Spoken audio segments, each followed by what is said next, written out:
नमस्कार। उड़ीसा में एक दलित लड़की थी। मतलब वो क्या हुआ कि उनको रसोइया में रखा गया खाना बनाने के लिए।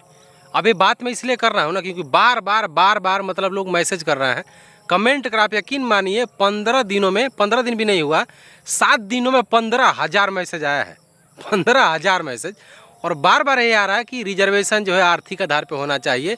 मतलब कि सामान्य वर्ग के भी हों, चाहे दलित हो, पिछड़े हों, सबको लाभ जो है आर्थिक आधार पे मिलना चाहिए। क्योंकि उनका कहना है गरीबी के आधार पे इक्वालिटी होनी चाहिए। बताता हूँ ये बात, लास्ट वीडियो है। आज के बाद में कभी भी लगभग अब जब तक ये मुद्दा गर्म नहीं होगा तब तक मैं रिजर्वेशन पे वीडियो नहीं बनाऊंगा। देखिए हुआ क्या था कि जो दलित बच्ची थी ना, रसोइयाँ थी, तो उनको रखा गया खाना बनाने के लिए।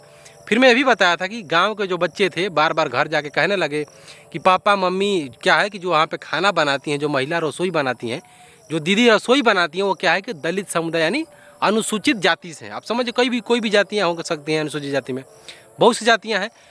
जब ये समस्या बढ़ा तो हुआ है कि लोग जो बच्ची थी उनका बहिष्कार किया गया। ये जो मैं बात बता रहा हूँ बीबीसी में छापा गया। इससे भी पहले गोपालगंज में हुआ, बिहार के गोपालगंज में हुआ।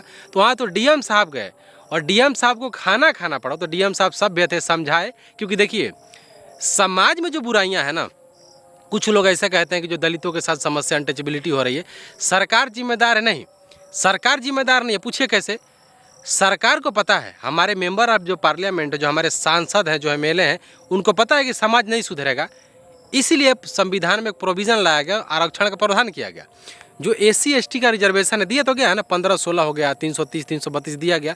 सबको पता था, सांसदों को पता था कि जो सामाजिक बुराई है ना इतना जल्दी ख़त्म नहीं होगी, इसीलिए रिजर्वेशन दिया गया था। हमारे जो सांसद हैं वो गद्दार नहीं है, उनके द्वारा रिजर्वेशन का प्रावधान किया गया। समय समय पर इसमें संशोधन किया गया। समय समय पर आपको पता होगा कि जब समाज में ज़्यादा बढ़ने लगा तो कानूनी कार्रवाई के लिए इसमें किया गया।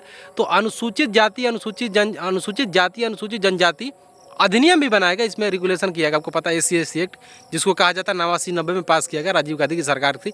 फिर विश्वनाथ प्रताप सिंह आते हैं, फिर इसमें आप पढ़ेंगे तो दलित नेताओं का नाम आता है, मान्यवर कांशीराम साहब आते हैं। आप जो चिराग पासवान के पिताजी थे जिनका नाम था रामविलास पासवान जी, तो बहुत नेता आते हैं।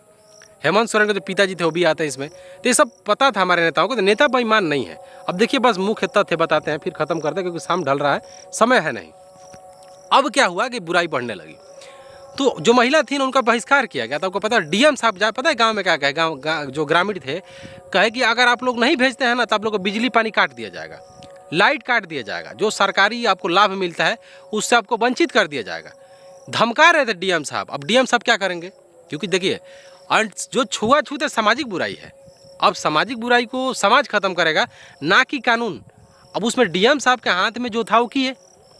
डीएम साहब के हाथ में था धमकी देना, कानूनी कार्रवाई की जो धमकी देना, जो आपको लाभ मिलता है उससे वंचित कर दिया जाएगा। लोग को बोला गया। फिर कुछ दिन लोग भेजे, फिर वही समस्या आ गया। उत्तराखंड में सेम यही हुआ। इतना अत्याचार बढ़ गया आप सोच नहीं सकते। उस महिला का बहिष्कार किया गया, मामला संसद तक पहुंचा था। ये हमारे समय की बात है। जो लोग कहते हैं, जो सामान्य जाति के लोग कहते हैं कि नहीं आर्थिक आधार पर होना चाहिए, तो आप बताइए, आप पंडित जी हैं, आप ठाकुर साहब, आप कुछ भी जाति के होंगे, आपको लगता है कि आपके साथ ऐसा हुआ होगा? तो फिर मैं बोल रहा हूँ कि समस्या जाति है, समस्या आर्थिक गरीबी नहीं है।